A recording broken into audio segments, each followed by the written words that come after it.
ಇಷ್ಟು ದಿನ ಸ್ವಲ್ಪ ನೆಮ್ಮದಿಯಿಂದ ಇದ್ದ ಸಿದ್ದರಾಮಯ್ಯನವರಿಗೆ ಕೋರ್ಟ್ ಈಗ ಶಾಕ್ ಕೊಟ್ಟಿದೆ. ಮೇ 7ಕ್ಕೆ ಸಿಎಂ ಸಿದ್ದರಾಮಯ್ಯ ಅವರ ಭವಿಷ್ಯ ನಿರ್ಧಾರವಾಗಲಿದೆ. ಒಂದು ವೇಳೆ ಬಿ ರಿಪೋರ್ಟ್ ಅಂಗೀಕಾರ ಆದರೆ ಏನಾಗುತ್ತೆ, ಬಿ ರಿಪೋರ್ಟ್ ತಿರಸ್ಕಾರ ಆದರೆ ಮುಂದೇನು, ಈ ಬಗ್ಗೆ ಒಂದು ವರದಿ ನಿಮ್ಮ ಮುಂದೆ.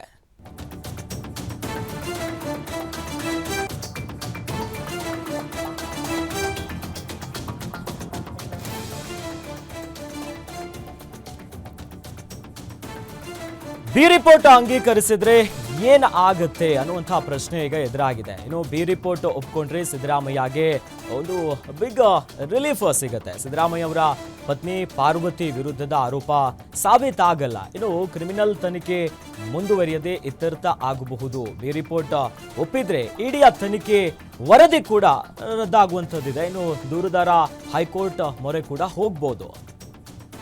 ಬಿ ರಿಪೋರ್ಟ್ ಎಲ್ಲಾದ್ರೂ ತಿರಸ್ಕಾರ ಆದ್ರೆ ಏನಾಗುತ್ತೆ ಅನ್ನೋ ಪ್ರಶ್ನೆಗೆ ಇಡಿ ವಾದವನ್ನ ಎಲ್ಲಾದ್ರೂ ಪುರಸ್ಕಾರ ಆದ್ರೆ ಬಿ ರಿಪೋರ್ಟ್ ತಿರಸ್ಕಾರ ಆಗತ್ತೆ. ಲೋಕಾಯುಕ್ತ ಪೊಲೀಸರಿಗೆ ತನಿಖೆ ಮಾಡೋದಕ್ಕೆ ಆದೇಶಿಸಬಹುದು. ಬೇರೆ ತನಿಖೆ ಸಂಸ್ಥೆಗಳಿಗೆ ತನಿಖೆಗೆ ವಹಿಸಬಹುದು.